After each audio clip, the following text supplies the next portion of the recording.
episode, I don't know what episode it is, 18, 19, whatever it is. I'll put it up here so we'll all know what it is. So this is going to be part 2 of the tailgate restoration. So this is basically just be taking this back to bare metal, getting as much of the junk and crap and bathroom caulking, whatever that is, off of this thing. Removing that skin. We're going to remove the skin, I've decided. If it comes off and it's salvageable, so be it. I don't think it will be. But then again, when we buy the kit from Famous 4, it will come back as a complete set, upper and lower skins. So let's get stuck in and see where we end up with this thing today.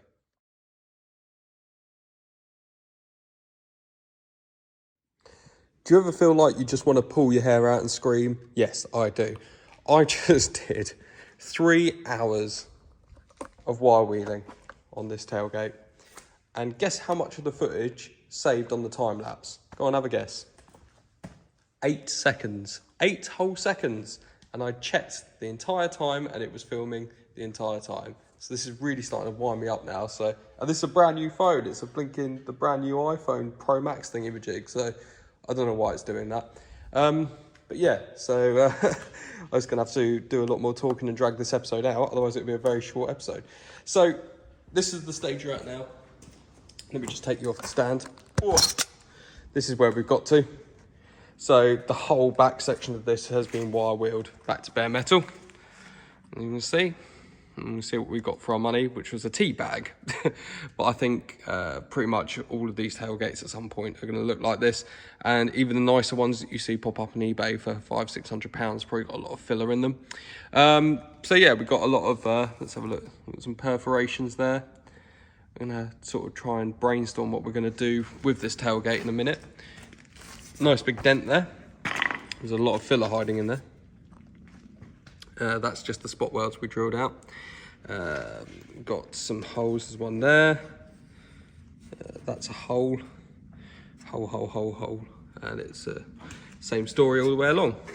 Holes the whole way along, lovely.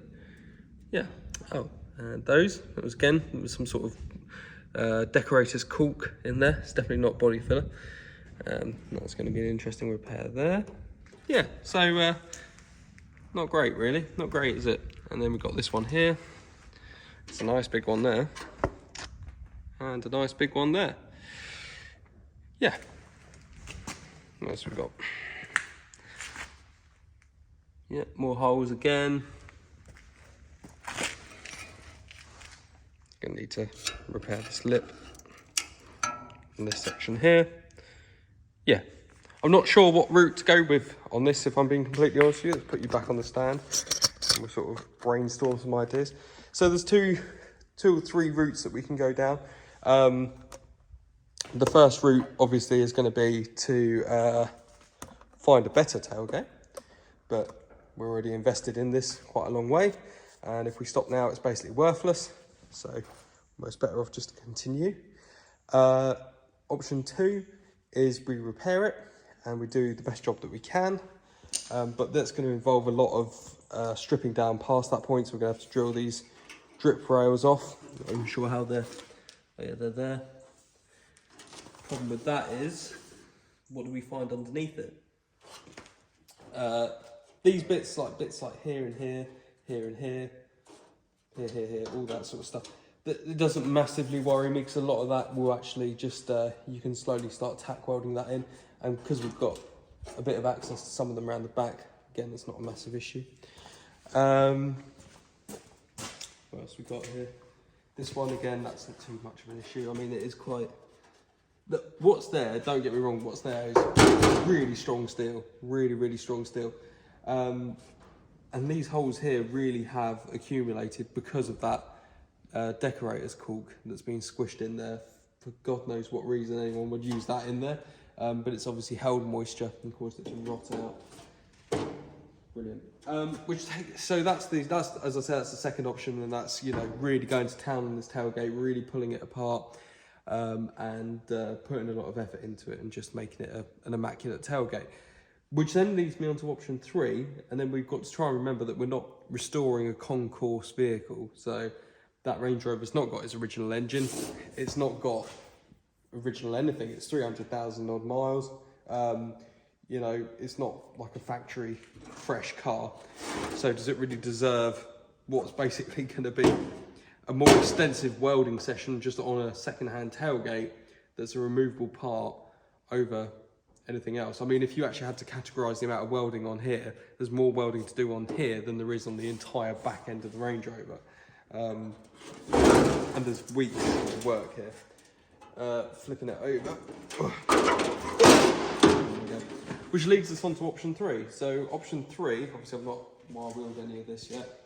Option 3 is to repair the obvious faults, which would be sort of like, you know, the ends here and here, repairing these bits, buying the new panel that goes over it, most likely leaving the original skin on, cleaning up and treating any of the rust inside, and then, not that I particularly like doing stuff like this, but I would like the vehicle usable at some point. I'd like to not spend another year just on the tailgate. Would be to clean it up, rust treat it, seam seal along the edges, here and here, all along here, and then it would be to fiberglass the holes. But to be honest with you, I think to get an effective repair on the holes, you might as well take off the outer skin to fix that. I'm not sure. That's just me just really trying to work out what the best route to go is. Obviously, this is where I'm going to finish today on this one. It's not the end of the episode, but that's the end of today's work on this one. I'm going to sort of scratch my head a bit. We'll try and work out what we're going to do with it. Okay, right. I've had a little think. Let's do it properly. Let's do it properly, then we know it's done properly. And then I can sell it for a load of money and just go buy a new one instead. No, I'm joking. We're going to do it properly because I don't like bodges. And every time I've ever found a bodge on anything, it really winds me up. So the thought of someone maybe one day owning that Range Rover apart from me in 30, 40 years time, whatever it's going to be, then they find out that some idiot, me, had filled it with a load of fiberglass, that would really upset me. So yeah, let's do it right. Now, providing everything works fine, you're going to watch a time-lapse footage now, if it works, of me removing that outer skin, because I've just looked online and you can get the outer skins for 195 quid from Famous 4. Watch this.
Right, so this is as far as we've got today.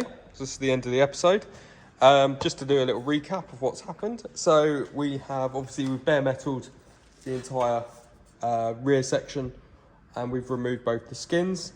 I'll be honest with you, the damage isn't as bad as I thought it was going to be. I'm actually pleasantly surprised.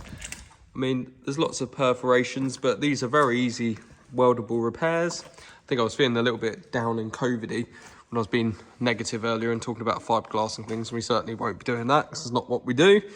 But yeah, I mean, just some repairs to do. They're not hard. what I call flat steel repairs. There's no major contours or anything like that involved, which is good. We're gonna have to drill these sections out in the next episode, but I believe they're just spot welds, and I think they're just weather stripping channels. Sorry, I'm just eating a sandwich, so I've got a bit of indigestion. Yeah, so not too bad, really. I'm pretty happy with how that's come out. Let me flip it over and you can see it without the skin on. Well, I don't think it's going to take weeks to fix. I think it's actually going to take maybe 3 or 4 days total. So, here we go. This is the inside of it. So we can see. I'll just move that camera around a bit. Oops. There we go. Yeah, so I'll just point out a few bits that I've noticed on it. This is going to need to be repaired, I think. Not that I particularly want to repair it, but it does need it. It's gone through here, and it's gone through here, which is probably going to be relatively easy to make that panel, because it's just an angled piece of steel.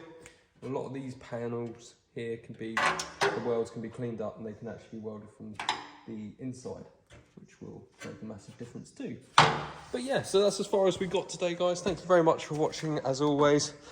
Please like, subscribe, all that stuff helps the channel grow. If you've got any questions, my email address is obviously in the description, so you can fire across any questions or any things you'd like to point out that I'm not doing right, or stuff you'd like to see that's slightly different. Let me know. But yeah, thanks for watching. Oh, also forgot to say as well, Barry sent over some more photos, which are amazing photos, proper time capsules.